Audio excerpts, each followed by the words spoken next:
Olá, bom dia. São 11 horas e 43 minutos e estamos ao vivo dos estúdios da B3 em São Paulo. Este é o programa Dinheiro na Semana, o seu ponto de partida semanal na economia. O tema do programa de hoje é a integração financeira da América Latina. Você sabe o que significa? A possibilidade de Brasil, Argentina, Chile e os demais países se beneficiarem do mercado de capitais dos países vizinhos. Quem vai explicar por que isso é importante para as empresas e para os investidores é o André Saconato, diretor de pesquisas da Brain. Hoje, o programa vai ter o comentário econômico do nosso analista Luiz Arthur Nogueira e, no final, a agenda da semana. Aproveite agora que o programa está começando para compartilhar o nosso link.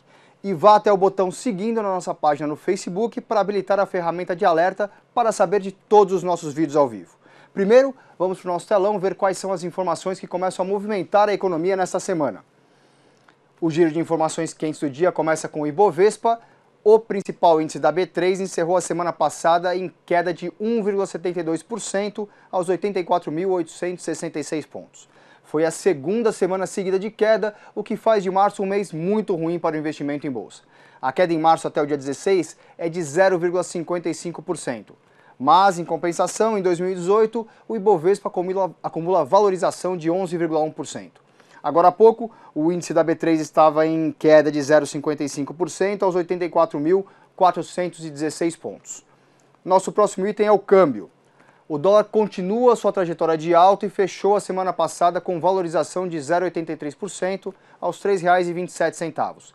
A guerra comercial, após a taxação do aço imposta por Donald Trump, continua pressionando as moedas ao redor do mundo. Nesta semana, o encontro do Comitê de Política Monetária do Fed, o Banco Central Americano, é quem vai pressionar o dólar. Há 15 minutos atrás, o dólar estava em alta novamente, 0,40%, aos R$ 3,29.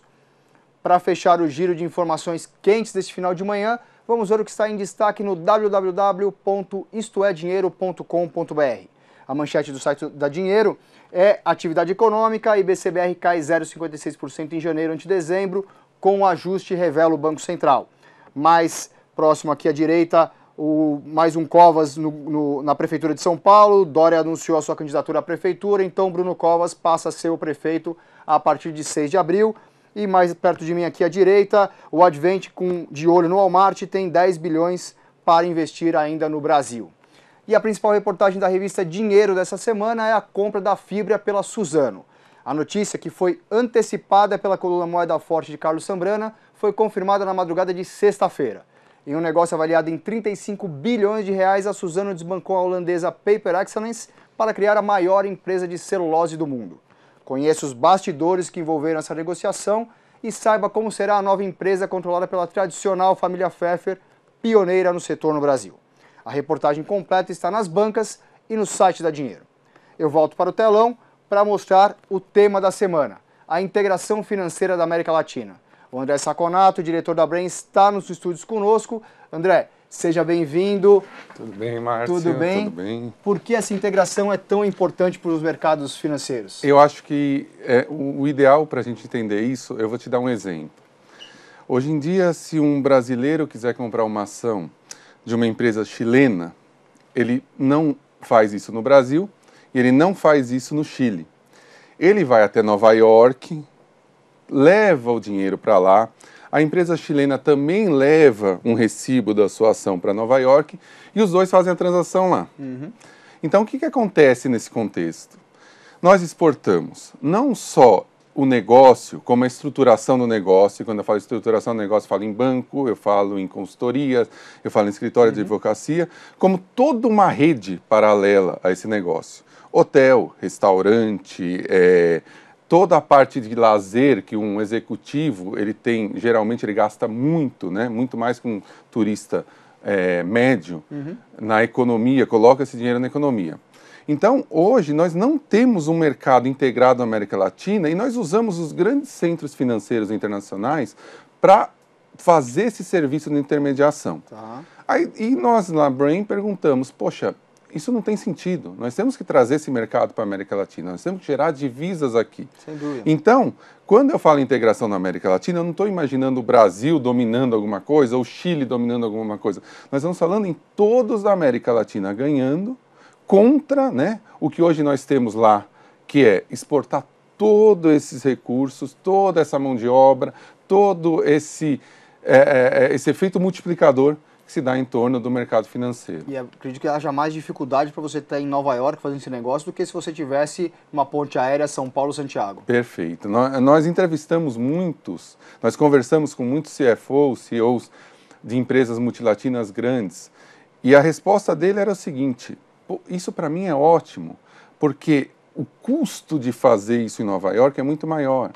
Se der algum problema em alguma transação, eu tenho que pagar um advogado em Nova York, eu tenho que montar uma estrutura em Nova York. Fazer isso é muito mais caro do que fazer isso dentro da minha casa, que eu já conheço as regras, que eu já tenho uma estrutura, que eu já tenho uma equipe de advocacia, de consultoria, eu já conheço o mercado. Então, é assim, é uma coisa que o mercado já quer, é uma coisa que o mercado demanda, mas é um passo que ninguém tinha dado, principalmente no Brasil. Quer dizer, o Brasil não tem cultura de integração com a América Latina. Até pouco tempo atrás, você tinha claramente uma divisão política entre Mercosul e Aliança do Pacífico. Mercosul, país como Brasil, Argentina, Bolívia, Equador, e Aliança do Pacífico, que é Colômbia, Chile, Peru e México. E o Brasil meio que fazia disso uma guerra diplomática. Não, nós daqui, vocês dali. Isso mudou um pouco, né, com a mudança do governo, com o impeachment que nós tivemos há pouco tempo atrás. Esse governo já tem uma ideia mais de integração, ele já vê a Aliança do Pacífico também como importante e como um parceiro em potencial.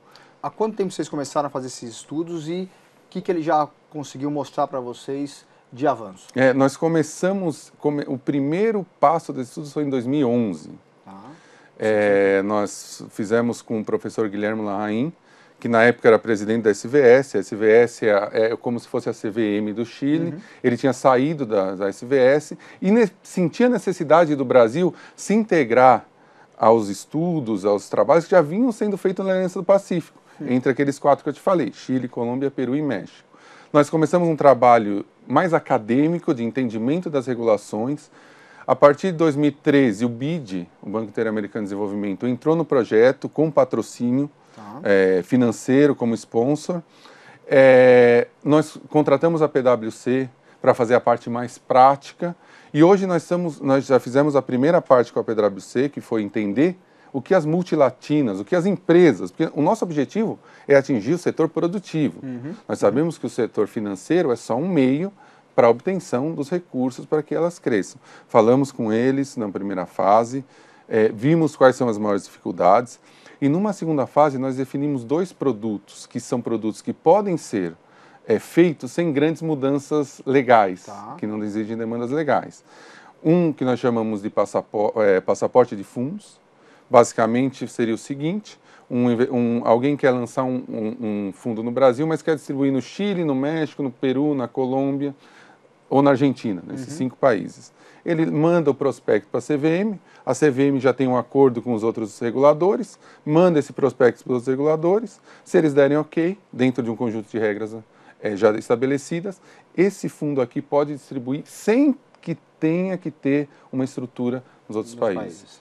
E o segundo seria o que nós chamamos de LDR-LDNs, Latin American Depositary Receipts, que seria basicamente uma empresa brasileira lança ações aqui, um IPO, pode ser de lá para cá, daqui para lá, e ele fala: pô, eu preciso de 5 bilhões de dólares, mas eu não vou conseguir isso no Brasil, vou conseguir só 3.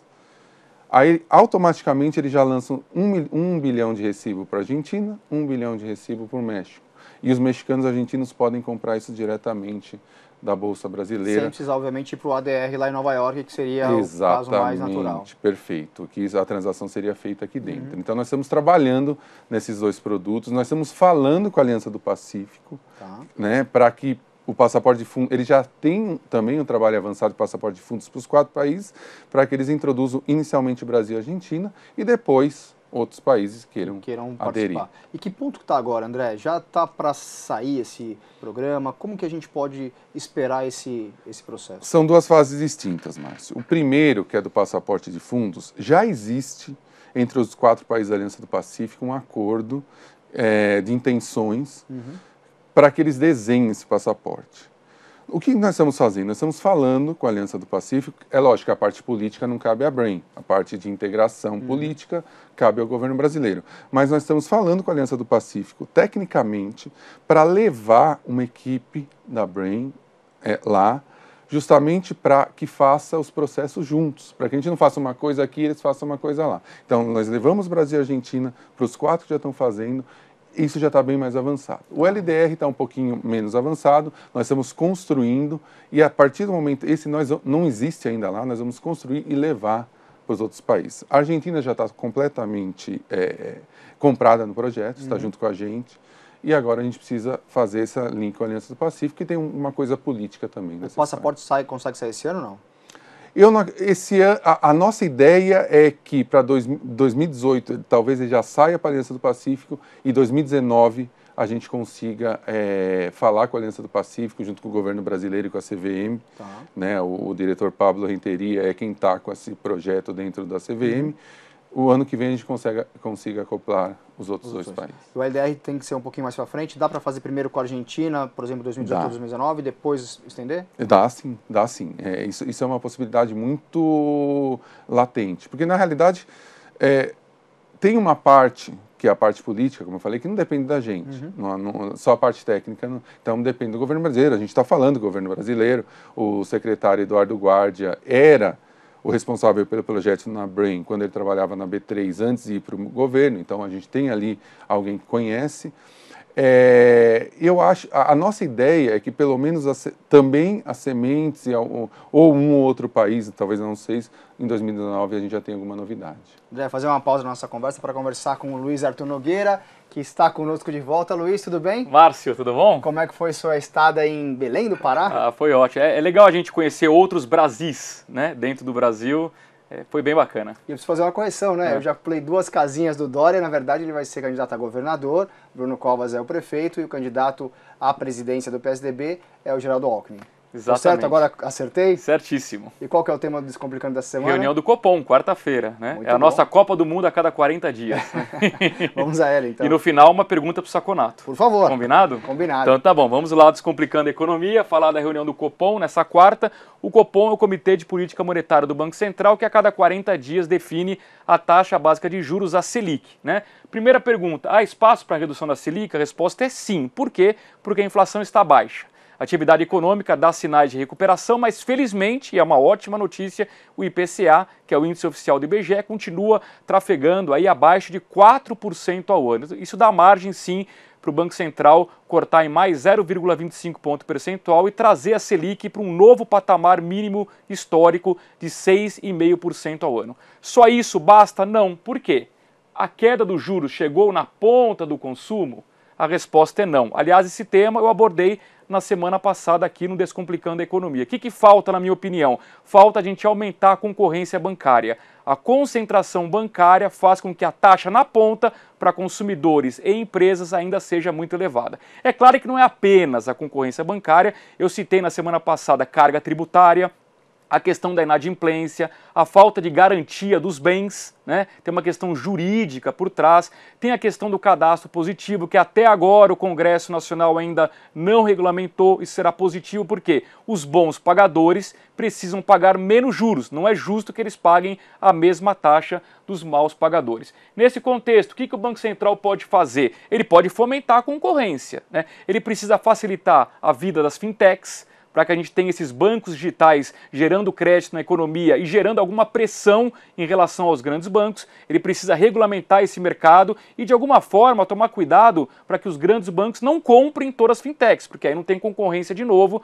não adianta nada, né? E, por fim, qual é o papel dos consumidores? O que os consumidores podem fazer para que os juros na ponta sejam menores? Eles têm que estimular essa concorrência através da portabilidade do crédito. Se você tem um financiamento com o seu banco, você vai lá, conversa com o gerente, fala que você viu aqui no Descomplicando a Economia, que a Selic está caindo, e esse gerente não renegocia a dívida que você tem com ele, que é um juro lá atrás, um juro elevado, que você tem que fazer, procurar um banco concorrente, procurar uma taxa menor e fazer a portabilidade, migrar de banco. Só com essa ameaça de trocar um banco por outro que talvez o seu gerente se sensibilize e reduza a taxa para você. Caso contrário, se você for um consumidor conformado com aquilo que você está pagando, é a melhor situação dos mundos. O seu gerente não vai reduzir a sua taxa. Portanto, para resumir, ótima notícia, a Selic deve cair de novo nessa quarta-feira, mas melhor ainda, quando ela cair essa taxa de juros na ponta para consumidores e empresários. Tá bom, pessoal? Eu volto na semana que vem com mais um Descomplicando a Economia. E agora eu queria perguntar para o Saconato. Tudo bem, Saconato? Tudo bem, Luiz. Quando você fala de integração aqui na América Latina, é possível a gente pensar numa integração cambial? Ou seja, a gente fazer negócios usando as nossas moedas e não necessariamente sempre transferir tudo para a cotação do dólar? É uma ótima questão, Luiz. Nem todo mundo sabe, mas já temos fechado acordo com Uruguai, Argentina e, se não me engano, Colômbia, isso entre governos, de um projeto que se chama Sistemas de Moeda Local. O que é isso? Na realidade, é a provisão técnica, a provisão regulamentar, né, de regulação, para que o governo brasileiro possa manter, por exemplo, reserva em pesos, e os governos argentinos, uruguaios e colombianos possam manter reserva em real. Então já existe um regulamento legal para isso. E nós, da Brain, estamos usando isso como uma arma positiva, digamos assim, como um direcionamento positivo para que o projeto seja muito mais eficaz. E aí você tem razão, porque se o chileno tiver que trocar pesos por dólar e depois trocar dólar por real, e vai ficar muito complicado. Numa primeira fase do projeto, lógico, isso não é uma coisa para amanhã, para 2018 ou 2019, precisa de toda uma estrutura de governo, uma estrutura de negociação. Numa primeira abordagem, nós ainda consideramos o dólar como moeda de troca para que essa integração evolua para uma moeda, para as moedas nacionais, para o sistema de moedas locais. Mesmo assim, esse projeto tem uma vantagem, que na realidade, por exemplo, os BDRs que nós estamos falando aqui, hoje em dia, você faz um fechamento para cada DR. Você vai para os Estados Unidos, então o que você tem que fazer? Tem que fazer um fechamento de câmbio para cada negócio. Se existir esse BDR na América Latina, e isso for um acordo em todos os países, o que posso fazer? Eu posso esperar um dia inteiro, todas as negociações e faço um fechamento só no final do período. Já é uma vantagem, mas você tem razão. O ideal seria que fosse 100 dólares e nós estamos caminhando para isso. O governo brasileiro, como eu disse, já tem Uruguai, Argentina e Colômbia. Os outros países estão em negociação. E André, qual que é o tamanho do mercado que a gente vai poder acessar? Quer dizer, o que os investidores vão conseguir ter de mercado para investir? Isso é uma pergunta muito interessante. Porque o mercado da América Latina, de alguns países, por exemplo, do Chile, o Chile tem fundos de pensão para o tamanho dele muito grande, ele tem excesso de poupança. Uhum. E o Brasil tem falta de poupança para investimento. Nós sabemos, por exemplo, que em infraestrutura falta muito dinheiro. Sem dúvida.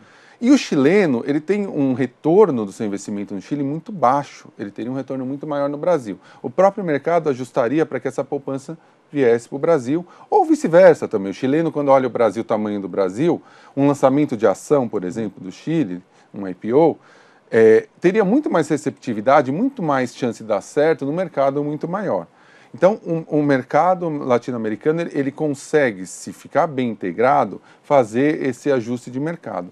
E tem uma coisa ainda mais interessante, mas que é o seguinte, se eu faço, por exemplo, agora vou dar o exemplo do passaporte de fundos para a gente entender mais. Se eu faço um passaporte de fundos com regra muito próxima do que nós temos na Europa, do que nós temos na Ásia, os europeus e os asiáticos, automaticamente, eles vão ficar muito mais tranquilos de trazer o seu dinheiro para a América Latina. Ou via Brasil, ou via Chile, ou via Colômbia, tem para todo mundo, né? Na realidade... Certamente, a região toda tem uma carência muito grande de recursos. Exatamente, né? E tem um retorno muito alto comparado com o que nós temos nos Estados Unidos, Europa, Oriente Médio. Então, quer dizer, isso não só vai ser positivo para o fluxo dentro da América Latina, mas para o fluxo de outras regiões para a América Latina. As outras regiões hoje já trabalham em blocos.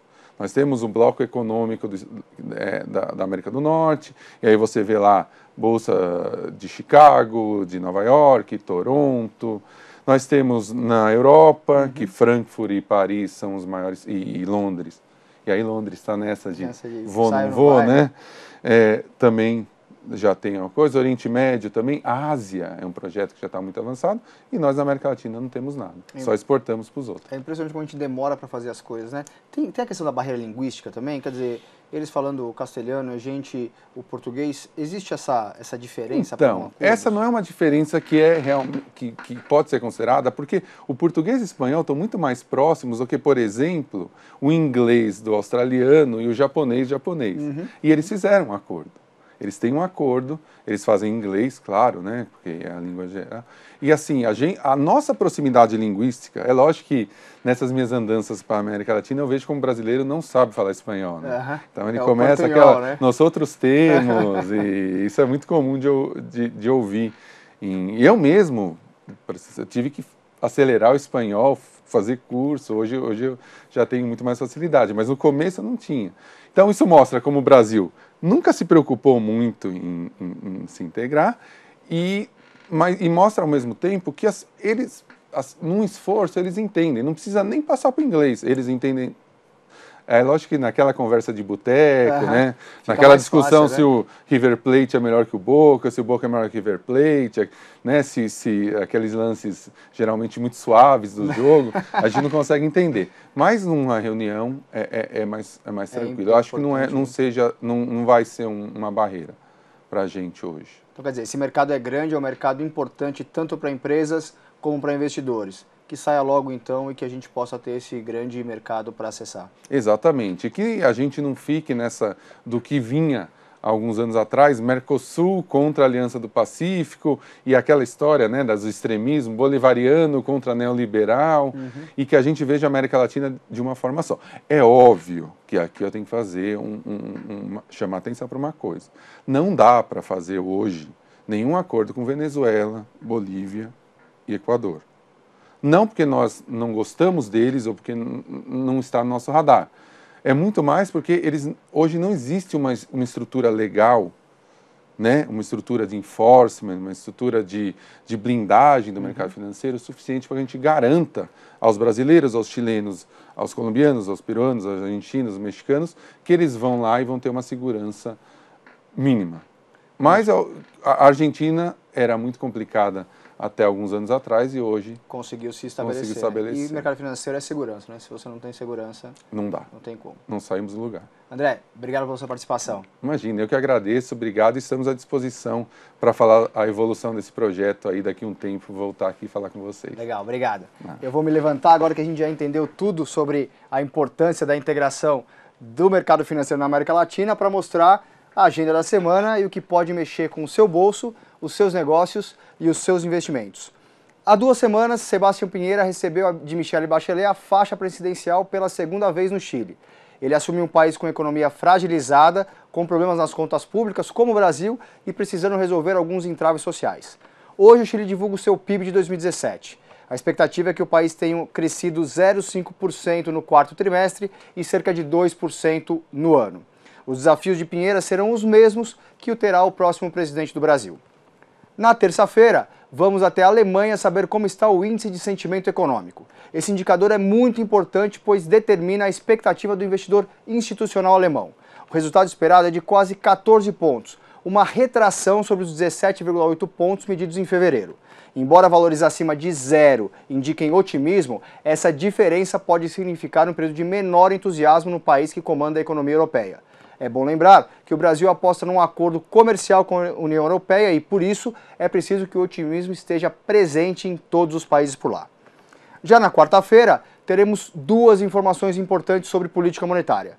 A primeira do Brasil, o Copom decide a taxa básica de juros do país. A expectativa quase consenso do mercado é de uma queda de 0,25 ponto percentual para 6,5% ao ano.